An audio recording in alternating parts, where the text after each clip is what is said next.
Then okay, Greg, vamp for a little moment while Hello, I. hello, hello. It's Greg. He's back. It's me. I'm back. I'm Oops, Greg, but not that Greg. I put that in audience participation. This was meant for the general chat. Oh Um, dear. there we go. Okay. So, yes, it's write once, read many. This time we're going to be talking about episode 3.9 and 3.10 of Worm, and Yeah, it's gonna be a fun time. mostly a battle. Yeah, but Well, that's always fun. indeed. Let's see here. We've got 2 plus 4 times 5 and Vic, so that's good. And Hey, folks. need to half size this. All right. Cool. Do we want to remind the audience participation for this week? It Sure. was, what's your favorite moment in the fight so far? And Vale had accidentally thought it was, what's your favorite part of the bank robbery so far, because I had neglected to post the question. Oh, and I'm going to start the art. But yes, it is indeed, what was your favorite part of the fight? And I mean, if you want to answer it bank robbery wise, that's fine too. Oh, and to answer for Victoria there and anyone else coming in, hi, I'm Greg, known as Sigma Jargon in the chat. I'm online here with Cancelled this week to talk about 3.9 and 3.10. Yep. And Megafire's here. Okay, so I think we can my favorite part of the fight is the art we're looking at right now. Oh, yeah. Where they're going out into the darkness down the steps. An Um explosive start. yeah. Um I think even though the chapter art is not done uh, finishing itself. Oh, no, the actual art. All right, fair enough. Even though that's not done, we're gonna hop into the chapter stuff. Um, Mhm. like a lot of the book, they plan their next move off screen, and then we do a like on screen action type deal when we start this chapter. So they come up with the stuff they're gonna do, then they just go for it instead of talking it out in front of us. Yeah, it makes sense. It keeps the pace up. Yeah, sometimes it makes sense to like see the plan, but most of the time in this book they don't do it that way. So Well, yeah, it'd be sort of boring to plan it out and then do it, because then you're covering the same points twice, when really you can just do it, which is the more exciting part, anyways. But right. in any case, they start by sending out hostages, covering the entrance with darkness so that the heroes can't tell. If they fire into the darkness, they might hit hostages, they might hit the Undersiders, but the hostages are important, so they don't want to risk it. Yeah, for sure. And they'll the undersiders now they'll have room to maneuver outside the bank. They can run through the cloud that's directly um at the entrance now, but as soon as Gru is out the door, he'll be able to continually create more clouds of darkness, so like change where they've affected. So, I mean that's part of why it's so good is it's not just like he's throwing it up once, he can constantly move it around and stuff. So, um Yeah. I and that's something I guess that I don't think about all the time. It's just like it's so at this point it feels like he can produce tons and tons of darkness like really fast. Um So yeah, but yeah, I find this scene pretty easy to visualize as we go through it, and now that we're seeing the image here, I think it's even better. Kind of easier to Yeah, think of I the imagine inside. if you were trying to like visualize this as like a comic book or a TV series, something like that, Gru's power is sort of a mixed bag because it is very visually stunning when it comes out, but then you're just sort of blocking off large areas of the fight or the scene, I don't know. It got pluses and minuses. You'd have to play with it very carefully. Well, I think it would be very. I think there's a lot of utility in his darkness because when we see from his perspective at one point and see the darkness, it's like he can see through it. It's just like monochrome when he sees Mhm. through it. So I think that comics could easily do like a monochrome vision where you can see what he would be able to see, even though theoretically the rest of the characters it's just a Sure. void. Yeah, that'd be super cool. So, um, In any case, mhm, moving onwards, mhm. Bitch is ready to go, but Tattletale notices that something's up with the heroes. Aegis and Clockblocker have switched costumes. It's a neat trick, but a bit risky. Can imagine if someone had hit Clockblocker, like if a dog had hit Clockblocker and actually gotten their jaws around him, that could be quite lethal if they're using the same amount of force on him that they would have used on Aegis. Definitely, definitely. And that's part of what I was going to say next is that just generally, if you're clock blocker, even if this plan works and the dogs go for you, it's so risky because what if they kind of barrel onto you and you're pinned before you time stop them? And then, like, what do you do when they come out of time stop? Is it gonna be worth risking having like Aegis there at just the right time to push them off? You know, it's just kind of a Yeah, whole if he thing. managed to get himself pinned, I think that's one of the downsides of his power, though. In general, is that you've got to be on top of the ball enough to not get yourself into terrible situations. I'm certain we won't see something like that coming up. Yeah, exactly. I'm gonna address the chat just because kind of a lot has happened. Um, we got Megafire saying that Rachel seemed to go how they like that Rachel seemed to go the wrong direction at first to keep the ruse up until the last moment. Um, Vale Yeah, has been showing off the art. Oh, what were you gonna say about that? I was gonna say, yeah. Taylor even comments that she's like, "Ah, Rachel, you idiot," and then realizes that Rachel is perhaps a smarter cookie than she had thought. Indeed, indeed. Apparently, Vale's been showing off the art from the various episodes, especially the last week one. I would guess probably the Black Widow one, but the Brutus art, or was it Judas? One of them. The dog art was very good too. It was Hmm. very iconic. And then about Gru's darkness being visually boring, that's why there has to be visual representation for Taylor's bug senses so that we can still see the outlines of people. Yeah. That's a good point. Yeah, we have more than one person on this team whose power visually obscures absolutely everything in the area. So, who, if they wanted to adapt this into some sort of visual medium, there'd have to be a language around that to make stuff still parsable for the audience. Either showing outlines or like in monochrome, like you mentioned for Gru, something along those lines. Yeah. Sky's here and says hello. And yeah, so this is a co-stream. We've got Greg here as the second person. He's Sigma Jargon in many of the chats that you frequent. Um, Hey, Sky. oh, and then Sky's hopping away. Bye, Sky. Bye, Sky. Um, and then Victoria says, "Yeah, I was for real scared about Clock Blocker or for Clock Blocker."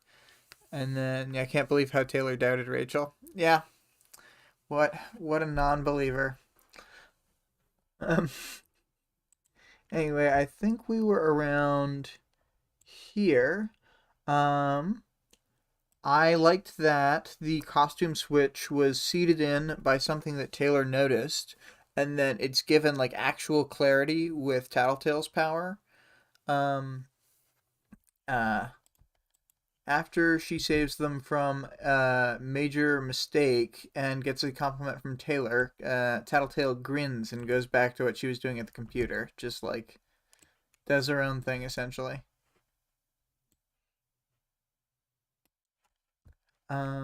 And then I wanted to mention here something that Victoria had said on a comment.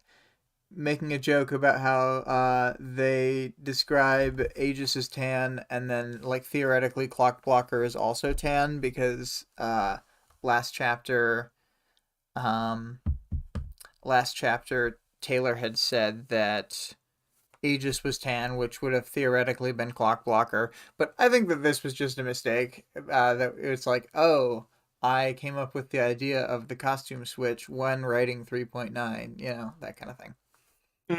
Yeah. Um, but yeah. And then around this point in the fight, Vista began altering the battlefield, including being able to distort areas with Gru's darkness.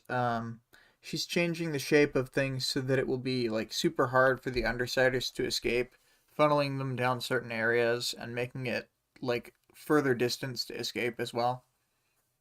Yeah, I'll have some real words to say about Vista's power in the powers and world building section. So I'll sort of gloss over it for now, but her power is so cool.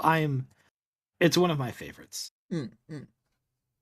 And At then, this point, yeah. though, Taylor starts getting a headache. She theorizes it's because of Vista warping space all over the place. Yeah, there's no rest for Taylor because she doesn't even get a chance to rub her temples for relief. Her mask is obscuring where she would try and like massage herself, and she's just hmm like sad. Yeah, and there's no time to stop either. She's got to keep track of everything moving around. All the folks in Gru's darkness, all the heroes, her teammates. There's a lot of stuff to keep track of. Yeah. A lot of the way that she tells who is who when she doesn't have a view of the people, like if they're in the darkness, etc., is that the she has their bugs check on the texture of their clothes and like if they're wearing a mask and stuff like that. And so she's identified someone. Once she's identified someone, she can leave bugs on them and then know who the different bugs are on, and then just track them from that point forward. She doesn't mention doing that so much here. I don't think she's really passively doing a lot of that stuff yet, but she'll start to incorporate that very quickly. hmm Um, Yeah, we noticed actually her sort of losing track of a few people over the course of this fight. it's true. Uh, so she definitely hasn't honed those skills quite yet. Yep, yep. I think, yeah. Oh yeah. One of the only mentions of the prehensile tails of the dogs is here. They actually use it to scoop Aegis out of the air and just smash him into the ground. So, yeah. Yeah, the dogs are they're large, threatening dog tanks, but they also have some cool additional features. Yeah. Um, and she really starts thrashing Aegis with them. The dogs can't really do very much damage to him that lasts, but he also can't do too much to them either. He lands like a hit on their noses and can make them back off temporarily, but they're immediately back in it no matter what. Yeah. And even though he can't, like, theoretically hurt them as bad as they hurt him, because of his overall, like, method of recovery, etc., like, he's always up instantly, and it can stagger them for, like, a second or two, which sounds short, but could theoretically, like, make the difference. The fact that Mhm. they can't stagger him and he can them. But I like at one point he like straight up punches one of the dogs just fully over, and it's like, wow, he just punched over a car. Yeah, serious. um, I wanted to look at the chat for a second. Vic says Tattletale's so unconcerned with the fight. She's like, it'll be fine. And then 2 + 4 × 5 saying, probably good that she has armor on her head though. about about Taylor's mask. And Vale says nothing says adorable puppies like a prehensile tail. Yeah, they're all good boys and girls. Yep. Let's see here. So, oh yeah, Taylor says that the impact on the into the ground that Aegis takes would be enough to kill a normal person. And that's pretty crazy. I mean, probably Yeah, true, but but he displays some admirable toughness in this chapter, definitely. mhm. But then Taylor starts going after clock blockers. She starts swarming him with bugs, trying to trap him in a bug prison of sorts. You're going straight to bug jail. It's way worse than regular jail. You've committed bug crimes. And you will now be surrounded by bugs. I like the description of how Clock Blocker stopping the bug makes them disappear from her awareness as it stops them in time. And I'm also a fan of the little ways he tries to shake off the bugs, like spinning in the tight circles and like batting sections of bugs away with his arms and stopping them when they're on the sort of outer reaches. It's like it's just funny like how many little things that he does with his power. Yeah, I mean, I imagine that the villain scene in Brockton Bay being what it is, which is to say very active, he's actually gotten a fair amount of practice with his power, which include things like people trying to throw things on him, even something as simple as like a net or a sheet. If he freezes it, could basically take him out of the fight. So he I imagine has gotten used to fighting people trying to envelop him in things. Yeah. And then we see how useful Vista is as the dogs keep missing their jumps at Aegis. And I do want to address what Vic is saying since it's like I kind of agree. Vic says, not to be controversial, but this is one of the worst things Taylor ever does. Usually when she does this, she like moves the bugs out of the person when she's done. But in this fight, it seems like he just has to deal.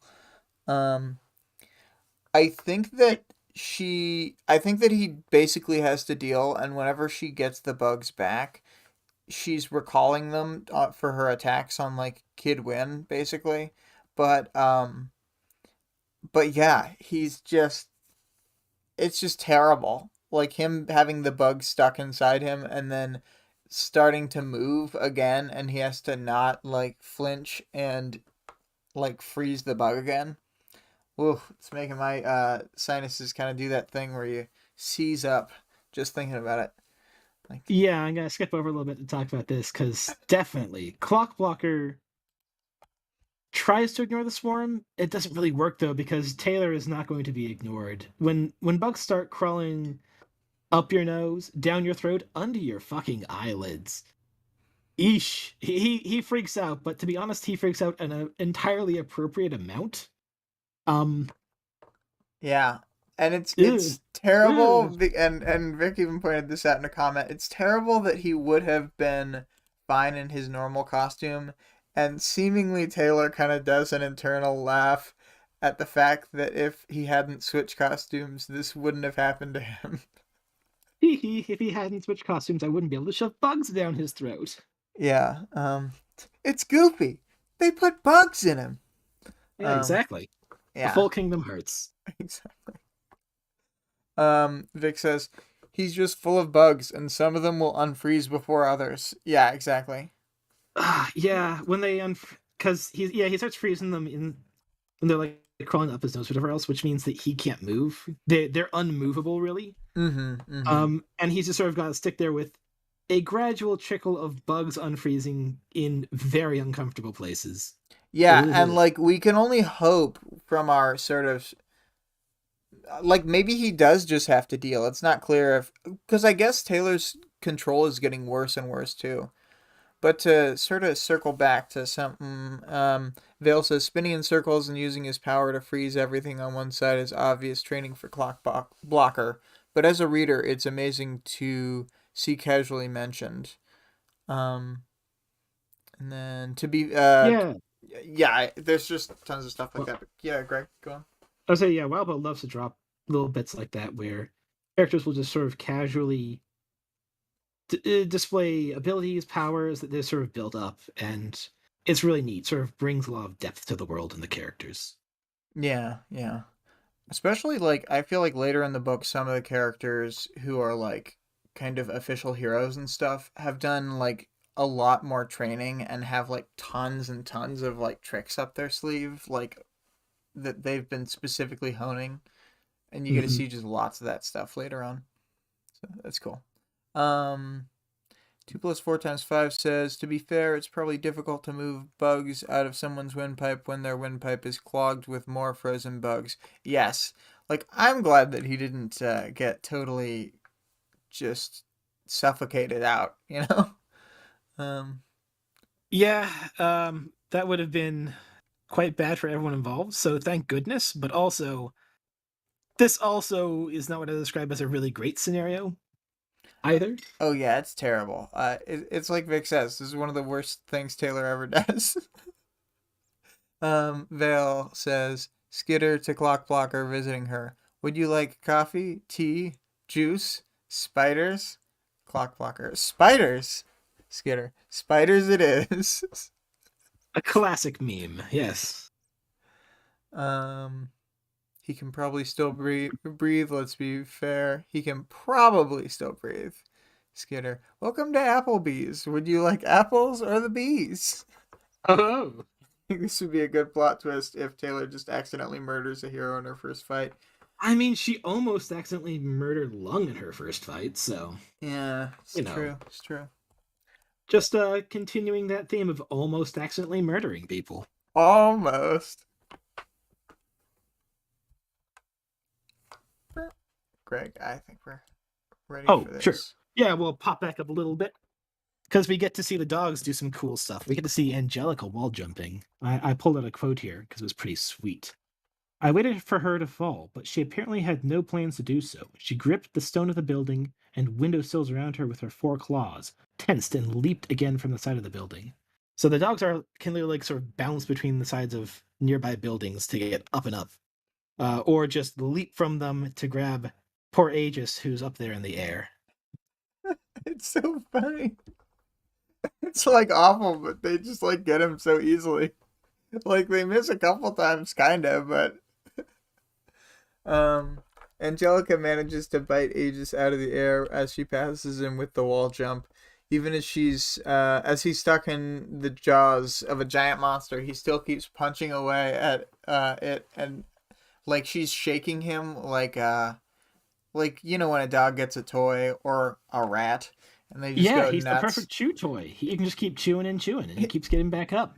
Yeah. Clock Blocker holds out for a bit, but Taylor makes things get bad, and he has to open his mouth to breathe. When she forces a bunch of bugs in there too, he falls on the ground. He understandably loses his cool and freezes all the little bugs in his area. But that traps him to the ground, and that's the awful scenario we've been talking about this whole time. At this point, Taylor withdraws her forces, and we also see in the next chapter that whenever bugs unfreeze, she's mostly moving them to Swarm Kid win specifically, rather than attacking him further. And then, I'd won. I wasn't sure what to feel. I felt a kind of elation mixed with a quiet horror of what I'd just done to a superhero. And Vic points out that that's the kind of thing she should probably feel horror about having done to anyone. Yeah, not just the superhero. And she says internally she wants to sign on the way to make amends to Clock Blocker, but Taylor, it may be very difficult to make amends for sticking bugs up someone's eyelids. Yeah. It's the kind of thing that a nice card and a I'm sorry won't quite fix. I know there were bugs up there, but, you know, it can't have been that bad. Oh, I should have changed over to the actual high quality version of the art. There it is. We'll get a little peek. So we'll get to see that while we're reading these chat comments. I love that 2 plus 4 times 5 says Aegis is like a cockroach, unkillable, annoying, tries to fly directly at your face, gets utterly owned by the Undersiders during this fight. Mm-hmm. Yeah. Vic says Taylor X Clock Blocker forever. Oh man, yeah. A lot of people ship them. But higher up, in Taylor's defense, in any fight, everyone is almost dying for varying levels of almost.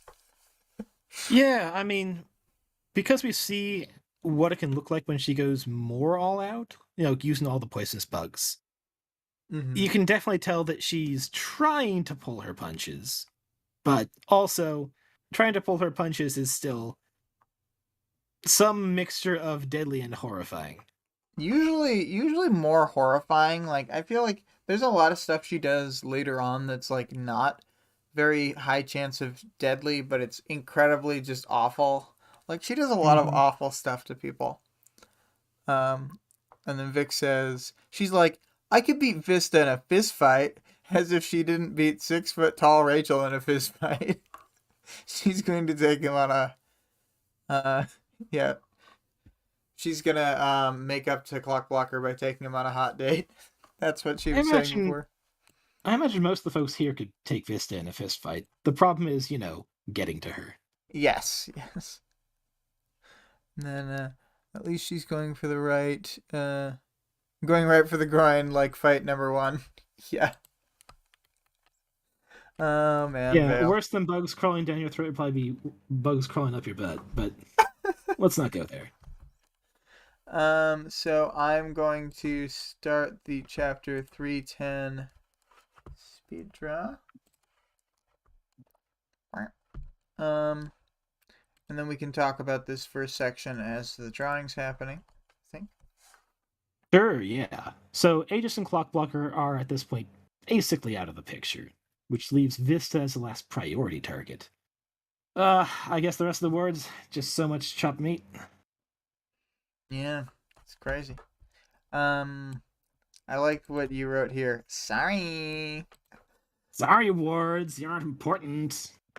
Uh, Vista has shaped the battlefield quite a bit by this time. And then the quote here is, one spot in particular had the rain moving horizontally before it dropped to help fill a massive puddle 30 feet across where her power had made an indent in the ground. Um, let's see here. Spatial warping OP, please nerf. Vic says, I hate this art. It was hard to do, and I don't like doing full scenes. Hmm. Um, so Bitch is riding atop Judas, who bursts forth from the cloud of darkness. Kidwin and Gallant do their best to shoot at Judas, but he's like running about, and it's hard to hit despite being huge because he's just like really, really fast, you know. He's jumping in and out of the darkness, I'm guessing. And as Bitch gets closer to Vista, she pulls some tricks to get away. Vista expands the area between Bitch and herself, and then she shrinks the area in the opposite direction and just takes a quick hop to move like 30 something feet. And so she's just like keeps escaping. Um, Yeah, I have to wonder if, I haven't actually looked up the ratings for the wards, but I have to imagine that Missy includes a mover rating in there somewhere. yeah, I Right, think, Vista, I yeah. I mean. think that Oh, she should, but maybe she doesn't, kind of thing. Like it's not written there, even though it kind of should be. Because she can move like ridiculously fast compared to most capes. yeah, definitely. Um, Um, oh, yeah, were we yeah, here? yes, we were indeed. So Gallant then makes some interesting and rather poor decisions. He starts hitting Bitch with some emotion manipulation. Uh, to which Taylor thinks in her mind, so he'd shoot the dangerous psychopath with a blast that makes her angry. Yeah, I mean, I think that it's just that Taylor doesn't have enough experience around emotion powers to know that everyone has like different reactions to emotion affecting powers, and beyond that, like Bitch would probably have like a non-standard reaction to almost any emotional like changes or manipulation from normal sources too. So, um, Yeah, it's one of those things you have to get experience with, I think, as a cape to know that when you hit someone with an emotion, not all of them are going to react the same way, and some of them are going to veer way off of what you expect. definitely. I like this little quote where Taylor just thinks she was focused enough to stay on the priority target. It like shows throughout the battle, last chapter and this chapter, that Bitch might not like think of herself as a smart person or be like smart in a way like she's actually illiterate, not to call her out, but like she actually is like very smart in like clever instincts and like battle sense ways. Like she can outsmart other people like moment to moment. So like Yeah, that she matters a doesn't have a lot lot. of those. She's not very socially smart, definitely, and she, as you mentioned, has some other deficiencies, mostly caused by the fact that she she was out of the system from a fairly early age. But yeah, she's got it together in a lot of other ways too. Mm-hmm. I wanted to jump over to the chat just because we got a little chatter. Hmm. Megafire says Vista's power is nonsense, and I will do my level best not to think about it too hard. And Vic I think a said, lot of powers are nonsense, and you shouldn't think about them too hard because physics and stuff start breaking. Doesn't matter. We'll deal with it. "Yeah." But Vic said about you saying Missy, "Don't dox Missy. I mean Vista." Yeah, I'm sorry. I'll try to not unmask capes. I think it's against the law. I might have somebody knocking on my door very soon. If I disappear, you'll know what happened. Yeah. Megafire says, Rachel responds to a lot of emotions she's made to feel with anger. I feel, and I agree. And says, and she's just tsundere. I don't know about that. I mean, maybe later, but at this point, she's more just antisocial than tsundere. I think that was a direct response to Victoria saying, "Yeah," or Vic saying that Oh, that God yeah, had he actually blasted her with blasted love her and with love and affection, affection. and her Um, response was the Sundari response, just ah. yeah, yeah. Well, just keep doing it, Gallant. You might get through that shell. Oh no. 2 + 4 × 5 said high level shakers could probably qualify for a lot of different ratings, so I'm not surprised that Vista as a Shaker 9 doesn't have a mover rating. I suppose that's true. Um, but Yeah, I could imagine. Yeah, you could imagine, for example, her having a bit of a thinker rating because she can probably use her power to see various places that she couldn't normally, or maybe a blaster rating. Just give her any sort of projectile and she can aim it better, essentially. yeah. Um, you could imagine a lot of other things being tacked on there. Mm-hmm. But yeah, once you have a high enough rating in almost any category, it sort of spills over to other things. Yeah. I think we're on this bit. Oh, sorry, I looked away. It's okay. Yeah, we get to see Vista warp in space like crazy. She uses it to run from bitch. It's pretty effective against anyone who isn't a mover. And shooting through any space that she's warped is pretty tough because things you shoot won't go where you expect. Taylor also at this point ends up noticing that her headache just keeps getting worse and worse. And Vic and Vale are saying, yeah, give Vista a gun. And Vista, as a sniper, is an interesting thought. I don't imagine they'd give her like a gun, but there have to be some non-lethal options, especially in the PRT's arsenal. Yeah, but I mean, Vic definitely wants her to have just a gun. But Oh I yeah, think that she could easily wield like a Kid Win style like light pistol and have it be yeah. a They thing. have two Tinkers on the immediate team between Arms Master and Kid Win. They can cook up something. Hmm. So bitch whistles for Judas. Um, realizing she's not making much headway getting to Vista, just trying to run at her since she got like unseated by the Gallant Blast. Gru wastes no time in covering Gallant with darkness after the dogs had sort of knocked him over. Um, and it's important at this point to remember a little bit about Gru's power that in his darkness, it doesn't just stop you from seeing and hearing. Because of the weird varying pressures and textures of the darkness, you don't even like keep track of your own movements, and so you can lose track of which direction you're facing and all that stuff. So yeah, it's a whole mess being in there. And then Kidwin misses with some shots at first, and then changes his gun to a rapid fire setting, and then he's able to hit Bitch in the stomach with a blast. And then Judas, after she gets hit, just hunkers down over her and covers her from the other laser shots, because to him they're not like very much. Um, Yeah, yeah. it's good to see this loyalty from the dogs. Mm-hmm. Mm-hmm. Um, Browbeat, though, at this point stumbles out of the darkness, screaming about bugs. But surprise! It's not Browbeat at all, it's Gru. who uses the deception to punch a child. I mean, you gotta. You gotta beat a kid at Walmart. It's the only way. Um, Yep. and So Vista goes down. I don't know why I keep saying her real name. Whatever. you keep doxing all these capes. I guess no, just Vista. All the other ones I'm fine with. It's weird. Yeah, yeah. So I can't stop calling this moment Gru's trick in my head because of something Rob Zachney said on a podcast where somebody called that moment in Star Wars where Anakin picks up the pear with the Force, Anakin's trick. And I'm just like, wow, this is stuck in my head forever. And now I like to call any moment like this where somebody does kind of a bad thing with their powers so and so's trick. You know, when you Yeah, use your powers to punch a child. of course. Well, I mean, if they're going to put a child on the battlefield fighting against you, then your options are somewhat limited. It's either you punch her or she gets swarmed with horrifying bugs.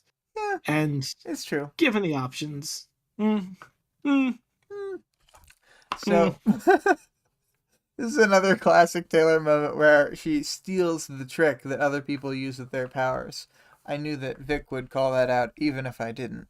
But, yeah. She's always yeah, stealing them powers. she really is. But at this point, the Undersiders have pretty much comprehensively just crushed the wards. Bitch has gotten hits, and besides that, they're pretty much at full strength. How embarrassing. How embarrassing.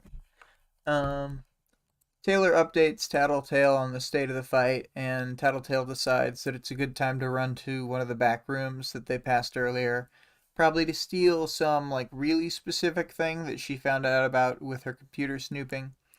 Um, you know, typical Yeah. Tattletale stuff. But then Kid Win shows that perhaps he is a bit Kid Win. He pulls out a sweet tinker cannon on a floating platform. It's able to land some pretty solid hits on Bitch's dog and get them off of Aegis's back long enough that he can escape being treated as a giant chew toy. It also has a flamethrower mode, shoutouts to chat, which turns out to be pretty good for killing bugs. Yeah, yeah. Um, let's see here. If Vista had a gun, she could have defended herself from that punch. Just saying. Jeez. Vista's very mature for her age. Def more mature than Kid Win, and he has a gun. 2 plus 4 times 5 says, ooh, an AoE weapon would be good for Vista considering her power is literally space warping in an AoE. Yeah. Yeah, I could imagine doing some weird things with containment foam as well. Oh yeah, I bet she could really like if she had one of those foam sprayers, she could like make the thing basically always hit and like Hmm. people would get wrecked. But let's see here. So, this is the first time that we find out that Kid Win can teleport things onto the battle from a different part of the city, so that is a reasonably powerful piece of tech, to be honest. But Yeah, and he puts it to good use. Taylor nearly gets shot in this scene and just barely avoids getting knocked out of the fight.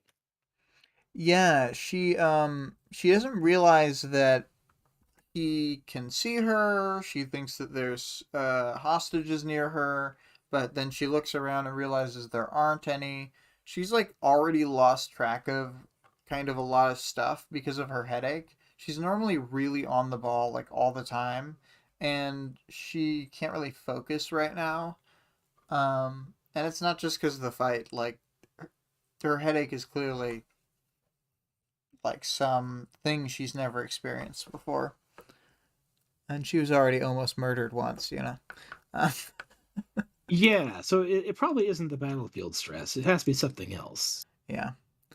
And then Gru provides some temporary cover as Kid Win is shooting at her, and then he has to slowly like float his cannon to another position.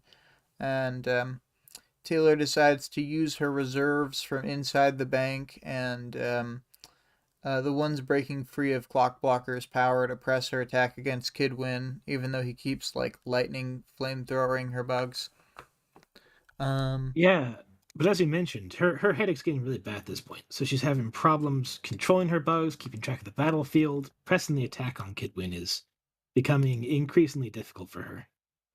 yeah, she's starting to feel like really panicked too, and she decides that she just has to keep fighting onward. Oh my God, Vale says a flamethrower that alternates between napalm and grenades. Uh, Technically not a gun. Oh yeah, I mean, if we're talking that, might as well give her some of Bakuta's tech and just have her go to town. What could Yeah. go wrong? 2 plus 4 times 5 thinks Vista would be terrifying with containment foam. And uh, Vale thinks Vista as a villain would be amazingly bad.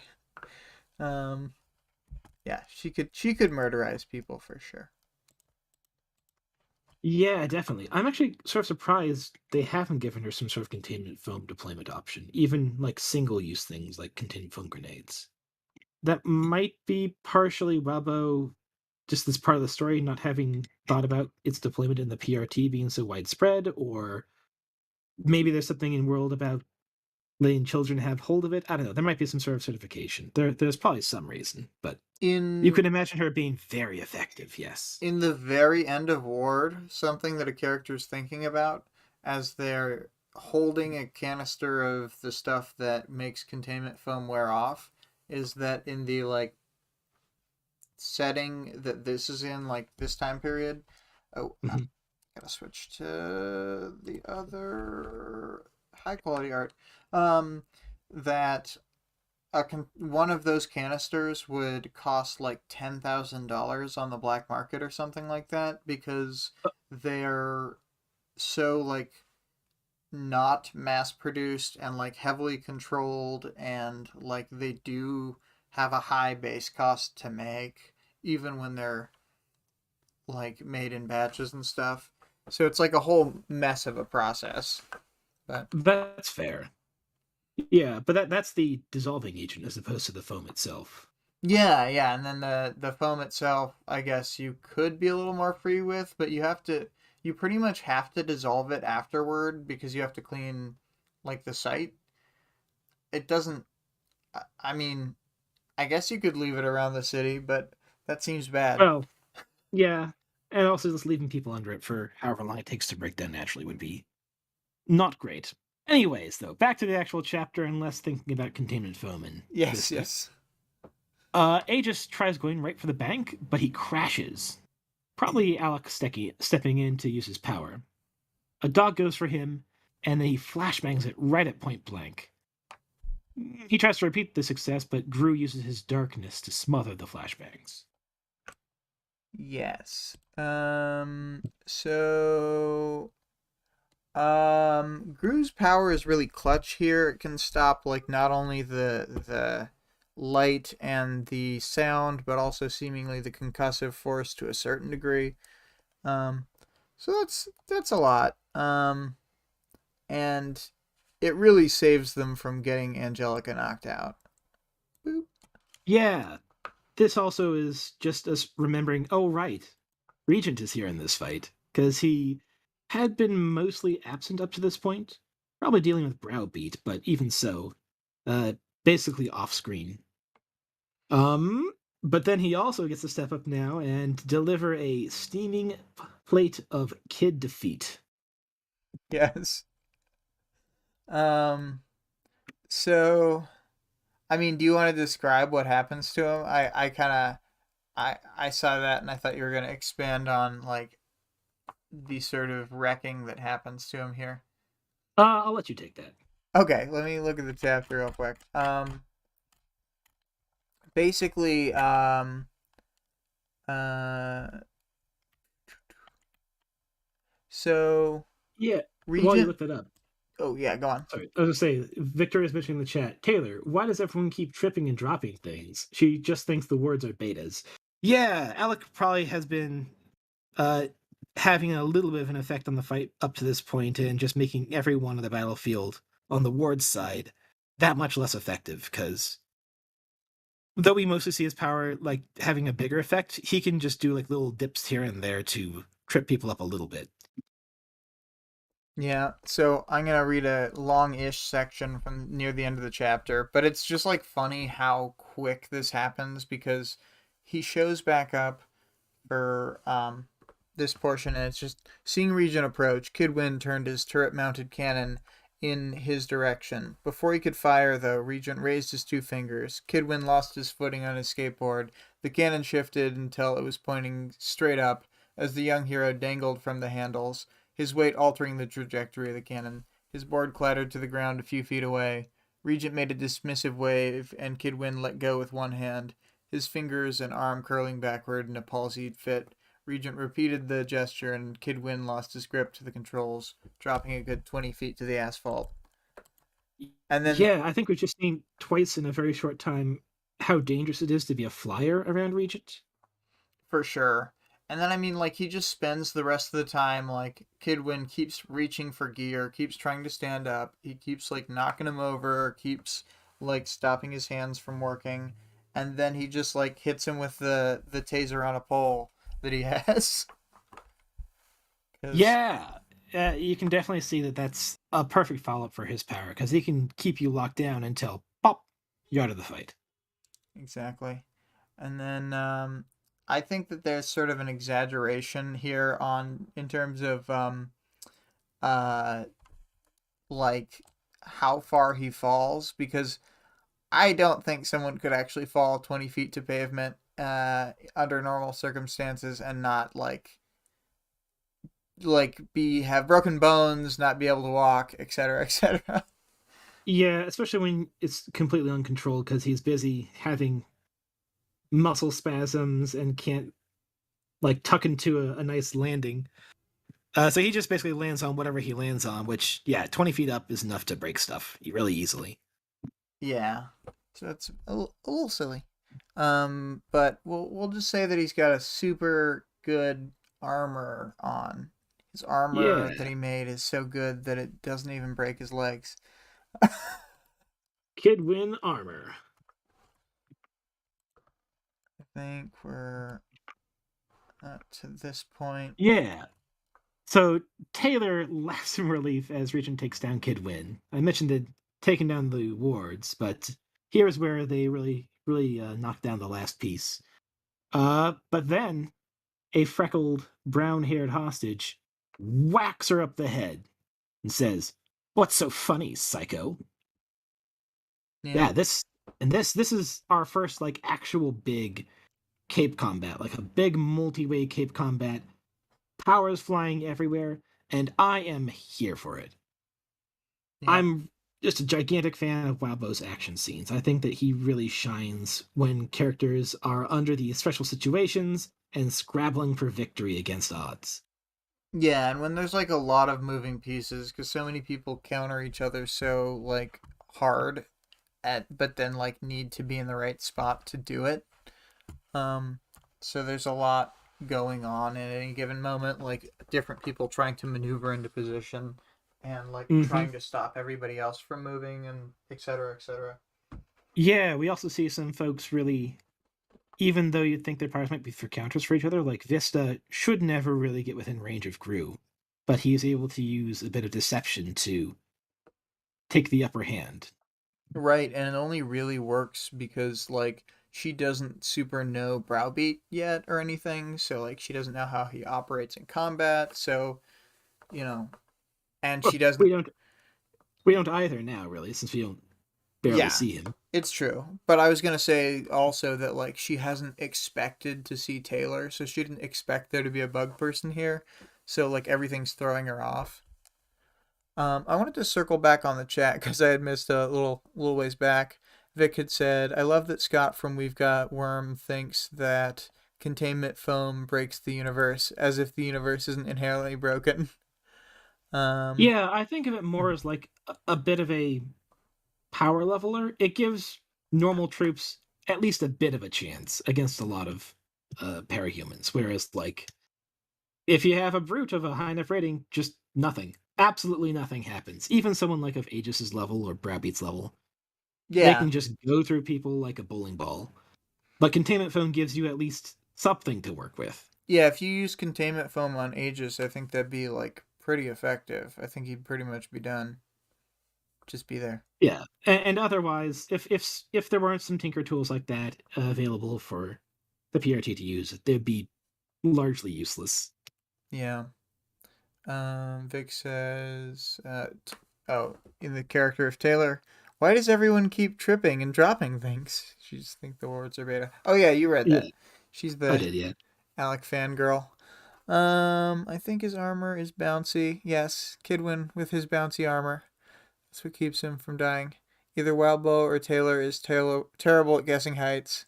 Taylor does usually measure things by blocks. Gru was like a 20th of a block tall. Heart eyes. it's just yeah. I think it's because her power is sort of in blocks, so she's like, oh yeah, blocks, close enough. Alec was barely a 22nd of a block tall. Not really my type, but I could see how others might like him, says Vale. Uh, poor Browbeat. The one detail, like containment foam for Scott, almost every other reader has some small detail that jumps out at them like that. For me, it was how spiderweb related material didn't burn, I think, or didn't burn more. It's because the writing is so amazingly realistic that as a reader, details that normally would just never even be considered get escalated. Yeah, Hmm. for sure. It's a good point. Let's see here. So, do we have any last minute chapter thoughts for this one? I mean, I think these are both great chapters. I don't have, I guess, a Yeah, super lot to I say. think my last minute thoughts were basically about how this being Yeah. an action scene. This is our first chance at seeing Wildbow really show off those muscles, uh, and show us the sort of things we can expect from cape fights going forward. Yeah, yeah. Um, Speaking of spider webs and containment foam, says 2 plus 4 times 5, I just remembered something about how I initially visualized containment foam. In the Spider Man PS4 game, you can web civilians to walls to protect them and then just leave them there. Vic says, for Matt, it was the sewage system didn't make any sense or something. Yeah, that's funny. Um, yeah, you gotta protect the civilians by just putting containment foam on them and not taking it off. Yeah, just leave them there. It's fine. So I think we're kind of gonna skip over the themes and characters and go right to the powers, knowledge, and world building. Sure. Yeah. Let's start with Aegis then. He's tough as advertised. He spends these two chapters just getting absolutely mauled. He gets chewed up. He gets crashed into from height. He gets abused in every possible way. We also get to see him do things like drop a flashbang point blank on himself to get a dog off his back. So yeah, he's pretty impossible to take down in this context, and I think it's a good quality to have as a team lead, especially because that means that he can be consistently up and able to call the shots. Although somewhat less so when you're being actively tossed around by dogs, but it's still good that when it comes down to it, he will be available to help his team work out. Yeah, and I mean another thing about Aegis is that I think this is one of those powers that would be like great to have in real life because like there's no like super downside to his power that we know of. Maybe there is from his perspective that we just don't see, but Uh, we never Maybe a bit of see a body horror downside. for those around you. Like if you, I don't know, someone like drives a giant thing through your body, you'll be up and walking anyways, but the people around you might be a bit more traumatized than you are. Well, I'll tell you what, I would rather that my friend get back up than stay dead. Entirely fair. Let's see here. Oh, for Matt, the detail was the water table and the aquifer and how those work because he's a civil architect worker or whatever. Um, Vic says, Yeah, for me, it's that they just don't give Vista a gun. yeah. I think they had things to say about the aquifer, but we'll get to that when we get to that. Yes, yes. So for Clock Blocker's power, it's very strong, but comes with some major downsides that are like pretty on display in this fight.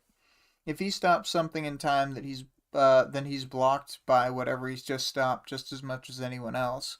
And this weakness is like the entire like thrust of Taylor's strategy against him, just being based off of trying to trap him with his own power. The other downside is the unreliability of how long something will stay frozen in time. Sometimes, like in some cases, he can just refreeze something, especially if he's using something as like a staircase just for himself. Then he can refreeze it with his foot. Not a big deal. But in this case, with the different bugs all being on different timers, and like the fact that he had to wait out whatever the longest bug timer was essentially before he was unstuck, like it's terrible. Just awful. Um, Yeah. mm, Um, I'm really curious about how his power interacts with some of the others, especially in this scene, because you can imagine he gets formed pretty early, so we get to see like what he could do. But it feels like if some powers like work through visibly his power, he could like have panes of glass or like transparent plastic they could use as make as impromptu barriers or defenses for some of the weaker members on his team. Like if especially Vista's power works well, she can just see the things as opposed to like through time stopped materials.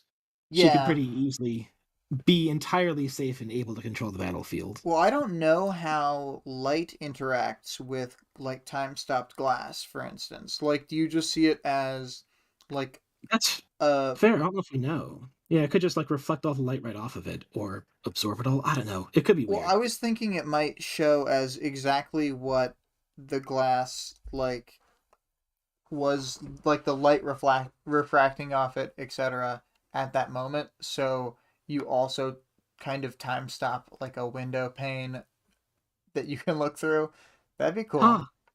I mean, that would have some cool effects as well, because you could effectively use it as a camera, right? If that's Yeah, true. very brief time Well, camera. we're just theorizing here. We have no idea. Mm, it's true. It's true. Um, but let's see here. Chatting. Let's see.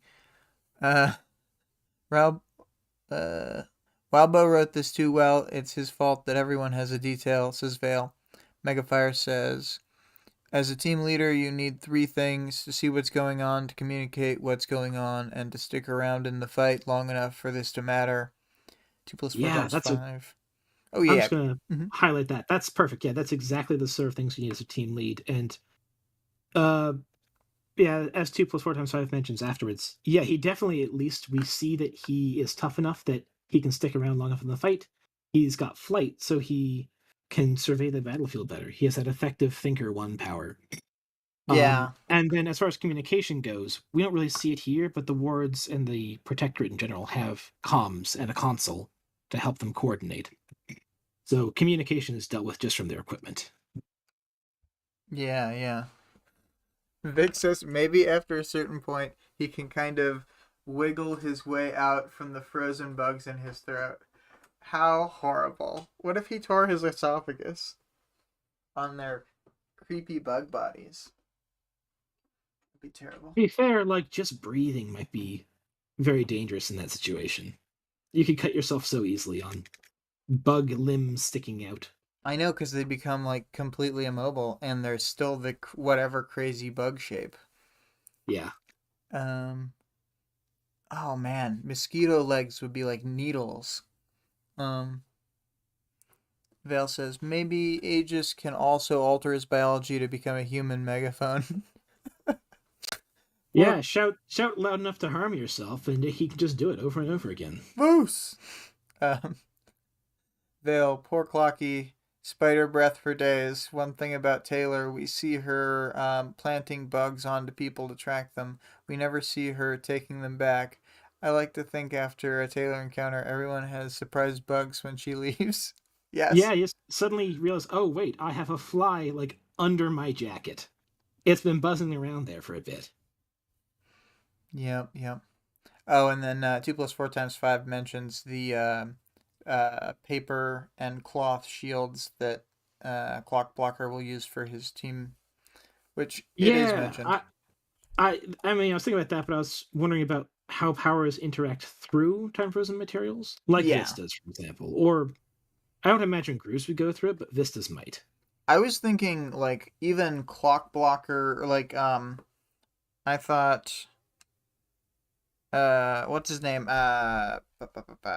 Kidwin. Kidwin could do a thing where he could control a remote, like a drone or a gun or something, on the other side Mhm. of like a transparent material. So he would, you know, because I think, well, would radio signals reach? They would go around still, right? Because they kind of go around Yeah, and bounce it off depends on stuff. whether it maybe if you like completely enveloped it, it would block it out. But Yeah. It's okay. We all forgot about Kidwin. Thanks, 2 plus 4 times 5.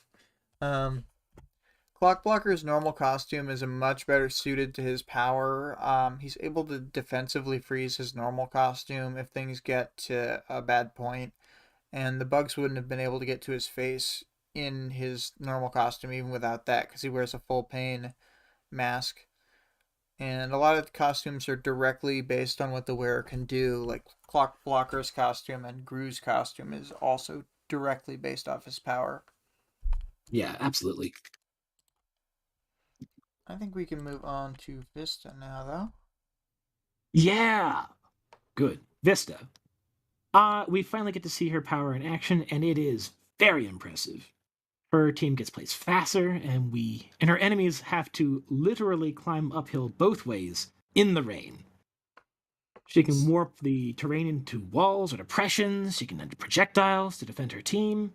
It's just very good. Yeah, yeah, for sure. Um, I mean, there's probably stuff we don't even like imagine, but I think that I don't know if she's doing this now, but in later stuff, she kind of always keeps up anti-projectile like stuff kind of around her, just like of course I would. Yeah, it makes sense because she's a big force multiplier for her team, so people will want to take her out. And if you can do it at range, even better, because it's very difficult to approach her to land a close quarters hit. Mm-hmm. But then she also can just have areas of warped space all around her, so that it's also nearly impossible to take her out from far away. Yeah. Yeah, but honestly, she's got a great power. It's one of the ones that most grabbed my imagination when I first read through Worm.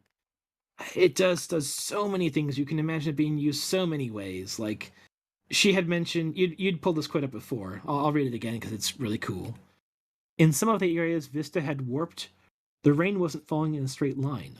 One spot in particular had the rain moving horizontally before it dropped to help fill a massive puddle 30 feet across.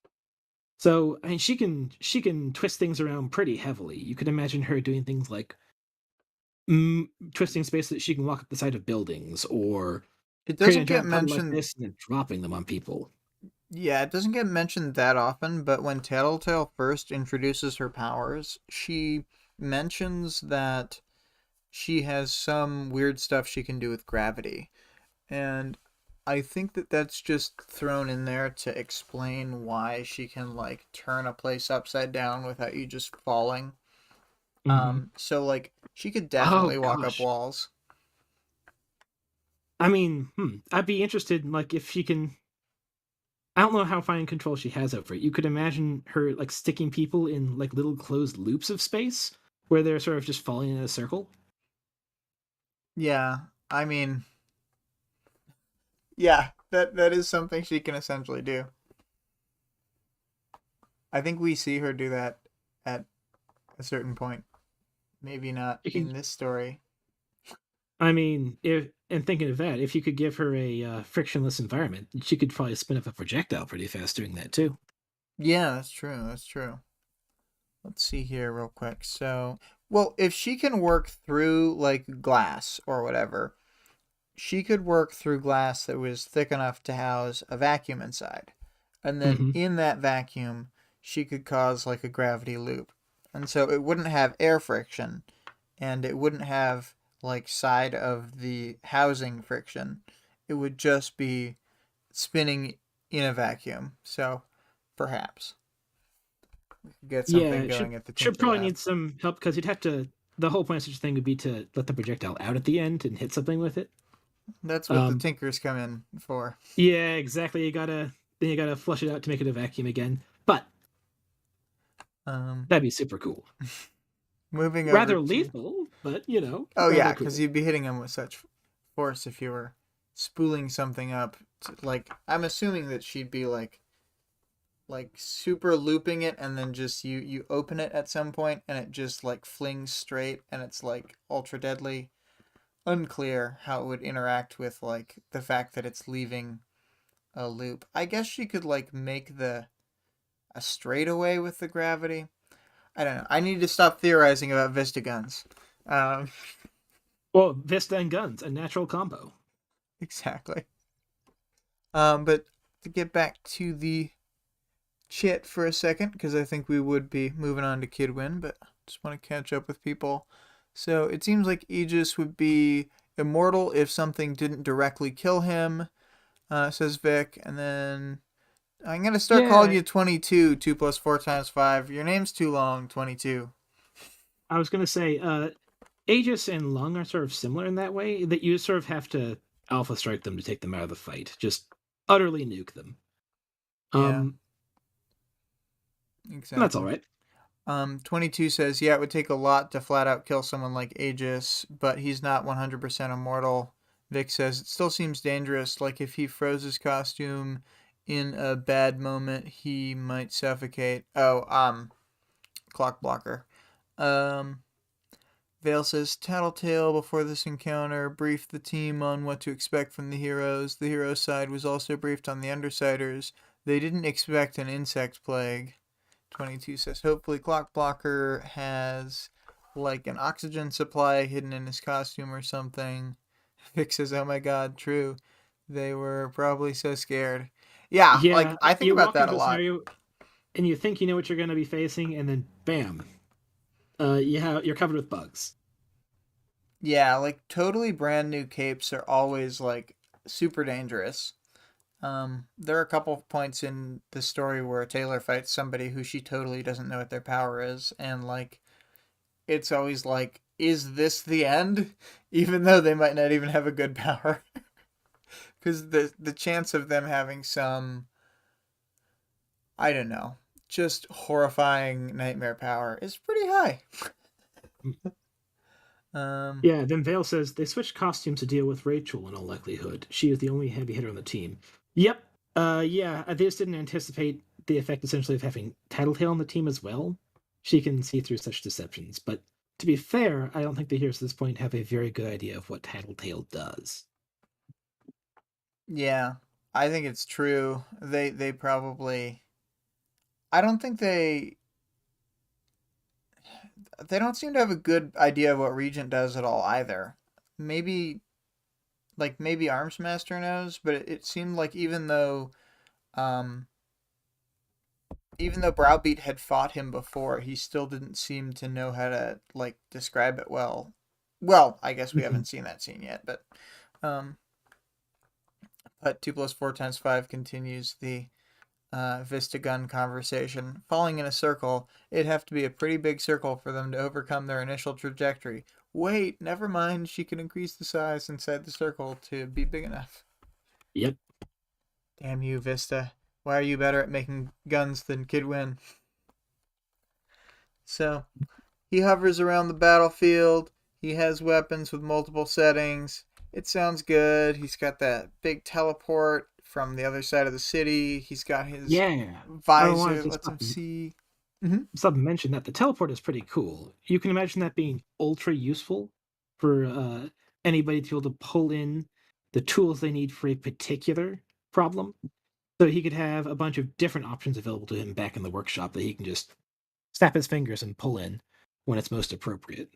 That's a good point. That is a really good way to look at it, given that like his whole thing is kind of like modular stuff. Like even if Mm-hmm. he doesn't know it at this point, it already is like pretty clear if you really focus on what's happening. Um, and so that's a good point. He's got like all sorts of options to bring in different tech. But Yeah, so I think what I'm saying is the teleporter is a bigger deal than the big cannon, in my mind. yes, I agree. I agree. But he does have that too.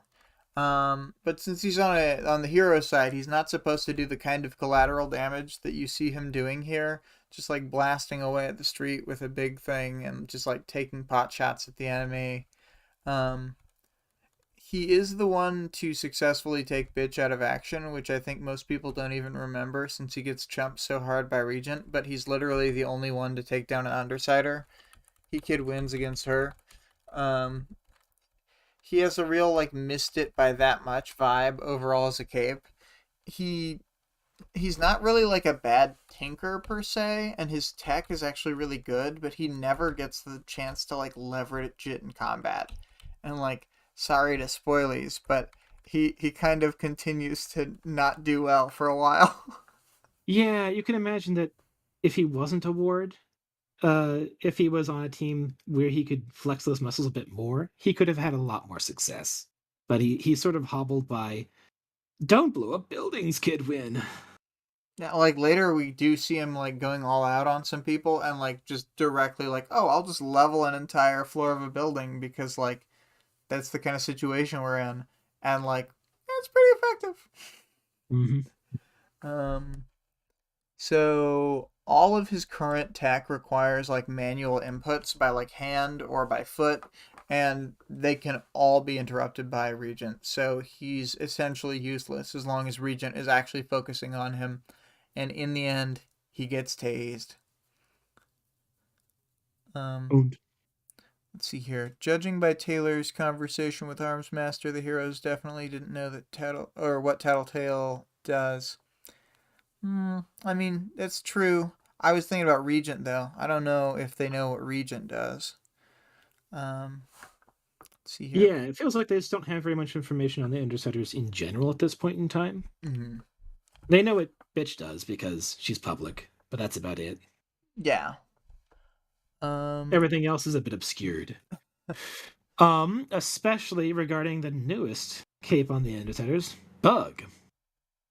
And, well, if you thought Taylor used bugs in the lung fight in a nightmare fuel way, well, we get to see her really kick it up this chapter to whole new levels of terribleness.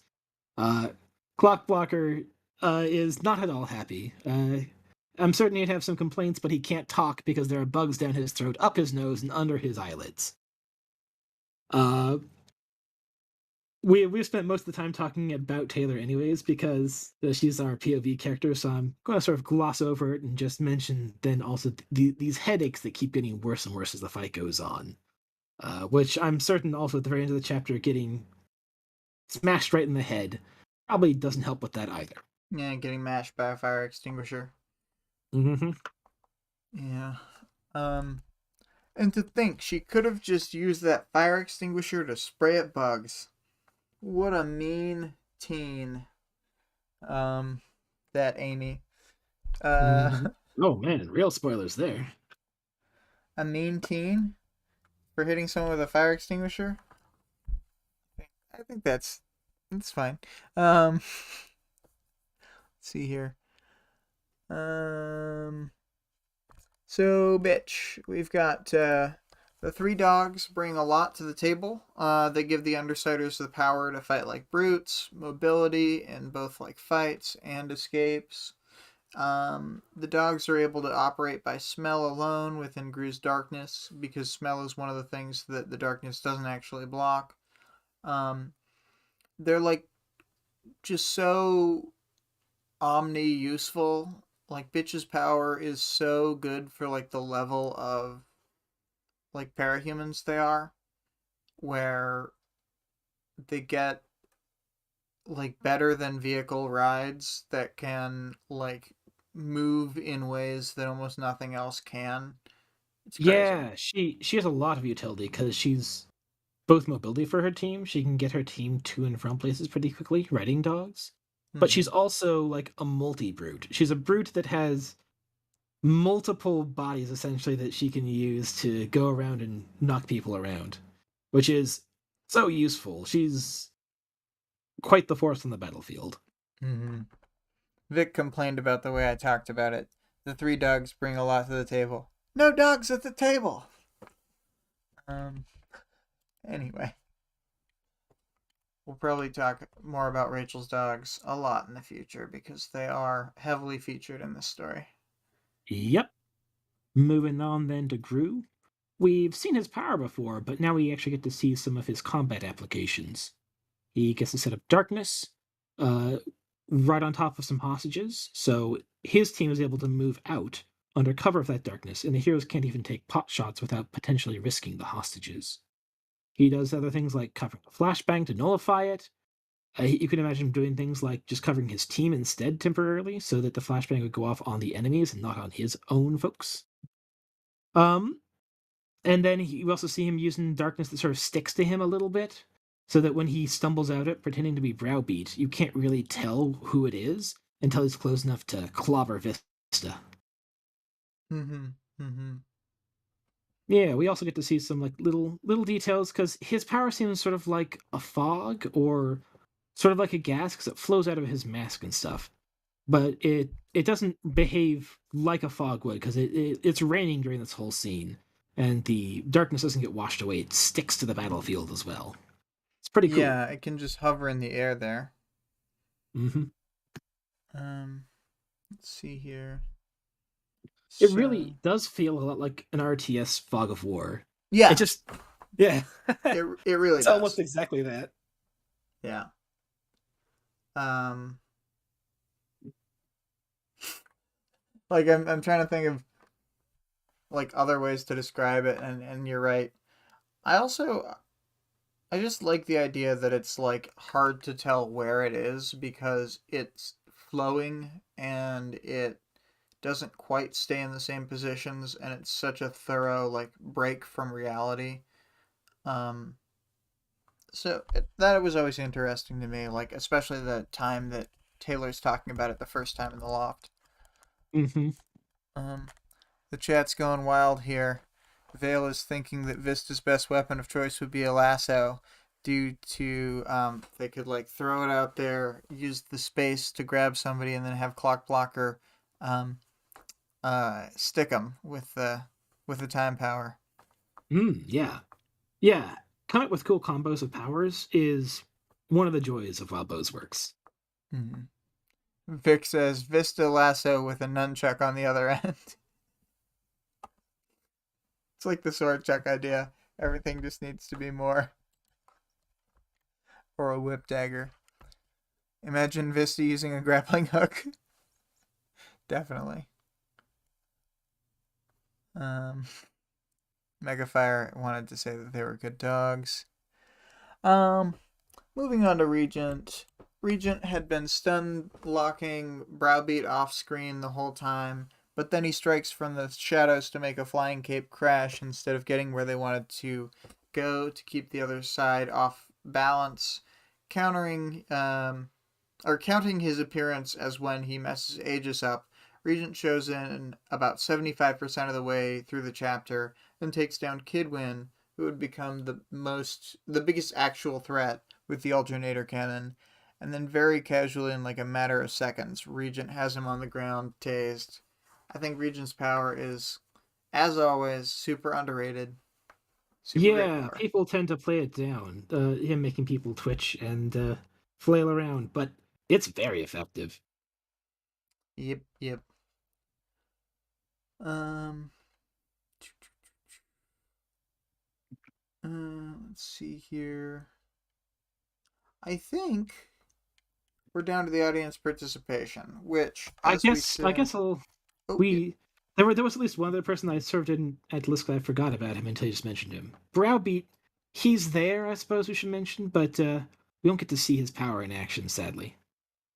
yeah. I mean, I think his power is really interesting how it's described and stuff, but like he just never gets next to an undersider at any point, so he is just Hmm. kind of Shrek the whole fight. Yep. Um, what I are you had to gonna do? I had to wonder. You'd mentioned the that Regent was stunlocking him this entire time. Uh, mild spoilers, but since they'd fought Browbeat before, I have to wonder if Regent is just that much more effective against him in this instance. Probably, yeah. The more he uses his power on someone, the better he gets at using it against that same person. So, um, let's see. Wildbow has to read comments like mine about the lasso for the last 10 years. I bet it's gotten old. Browbeat is such a weird name. Um, I guess. I know people who hadn't heard that phrase before, but to me, browbeat was kind of a common phrase. There's definitely some folks that have more obscure names for what they do. Like Vista also comes up in my mind for that one, where Vista is a name that you wouldn't like. You said, "Oh yes, this cape is named Vista. What do you think her powers are?" You probably wouldn't come up with her actual power set. Yeah, I like don't know, browbeat. maybe. I think browbeat. I think browbeat is kind of like, imagine that this weren't the team he was fighting. If he was fighting like the other wards, like he would constantly be like charging them, trying to get up in their face, trying to hit them with his like really offensive close range power, and like once he Mm. got in range, he would probably just keep hammering away at you. We don't really know much about his personality, but it might also come from like something about the way he sees himself. You know what I mean? Yeah. To depress or bear down with haughty stem looks or with arrogant speech and dogmatic assertions. That's to browbeat. Um, Maybe he does that thing that Huts do in Edge of the Empire where they can yell at somebody really hard until they get defeated. I think that's more of a triumph thing. Yeah. Should have named him Browbeat. Yes. If only Browbeat could have gone down a different career path, like maybe a mild mannered villain from Alaska or something. Yeah, if only. Um, um, Is this a reference to PRT Quest or something like that? I never actually ended up reading that, so. no, in Ward, Prancer and Velvet and Moose are from Alaska, Ah. and Moose's power set and Browbeat's power set kind of seem like they could. They're very similar. He can kind Mm. of like hit stuff that's close to his body with some sort of like ripple force. It sort of sounds like a point blank telekinetic anyway, but Hmm. um, I don't know if they are actually supposed to be related or something, but uh, we shall talk about Browbeat's future as we come to later bits. Indeed. I was thinking that I'll reread the audience participation question again real quick, and that was, and anyone feel free to answer, but it was, what is your favorite moment in the fight so far? And Greg, do you have a favorite moment? I definitely enjoy Regent showing up and wrecking house with Kid Win, just destroying him. Sorry, Kid Win. Hmm. I think my favorite moment in the fight so far is Oh no, Vic. what? Choking out clock block. Oof. Well, Vic just, she wants to be able to choke someone she has a crush on, like Dennis, the clock blocker. Oh shit! I doxed clock blocker. Fuck. I didn't mean to Now do we're that, both clock doing it. blocker. I keep Oh doxing no. people. The youth guard's gonna be all over you, boyo. I'm doomed. Uh, let's see here. So far, it's Taylor saying that she needs to take Clocky out on a date to make up for this. Megafire says. Rachel being clever in how she opens the engagement stays mine. Yeah, that's a good moment. Um, Yeah, definitely. Vale, I think you're right. The best moment is when Taylor thinks I've got to take this guy out on a date. Um, 22's is the clock blocker's horrifying defeat moment. I His mean, clock sure got blocked. I certainly thought of it as like an important moment, but ugh, ugh, gives me the heebie-jeebies. PRT, open up. Next thing you know, you're gonna dock someone important like Amy or Victoria, the in-universe one. Um, my favorite moment though from the fight, like there's a lot of good stuff. I think I like the moment when the dogs are jumping around through the air to try and bite Aegis out of the air. I think that's really funny. Oh yeah, cool dog wall jump moments. Mm-hmm. Um, let's see here. So I didn't really come up with an audience participation. I thought I would be able to, and I thunk really hard on it, and nothing came out of my brain. Uh, Yeah, the next couple of chapters are Tattletale a Tattletale in, right? yeah, I thought of all these different ways to ask like different questions, but they either would not be good questions for, like legacy worm readers, or they would spoil it for people who like or whoever else who are reading along week by week. So I was like, all of these questions don't really work. Um, um, so it's kind of, yeah. So I'm not sure. Vic says that she couldn't remember what's coming up. What chapters are next? So the next two chapters, to vaguely outline them, are the end of the bank robbery encounter. They're all the rest of the stuff that happens inside the bank after Taylor gets hit with the fire extinguisher by Amy. Um, and yeah, so it's got some good tattletale scenes. Hmm.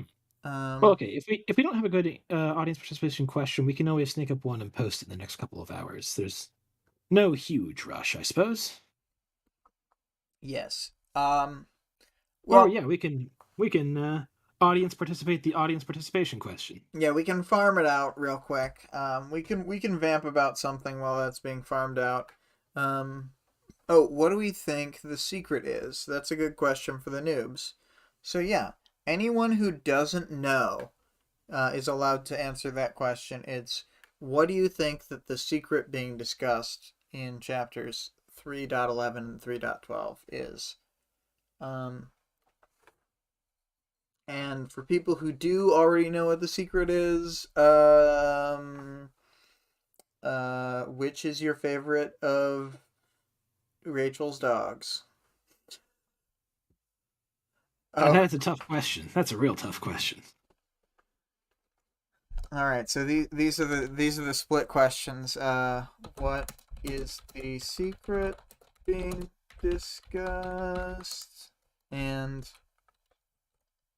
which of the three doggos is best? All right. It's happening that way, and that is Very as it cool. shall be. Um, so I think we're sort of reaching the end of the program here. Um, as you can hear, the dark haunting music by CO.AG playing. That's how you know things are sort of wrapping up. Um, I'm going to read a couple links here. The author of the work being discussed can be supported on Patreon at patreon.com/wildbow. The full text of the work is available for free online at parahumans.wordpress.com. There's also a fan-made audiobook of the entire work at audioworm.rain-online.org. And I don't know, Greg, do you have any final thoughts before we kind of sign off? Just want to thank everyone for coming out this week. Been a blast. Yeah. Well, thanks for co-hosting with me, Greg, and thanks everybody for watching, and see everybody next time. Bye-bye. Bye-bye Later. now. Bye. Bye-bye.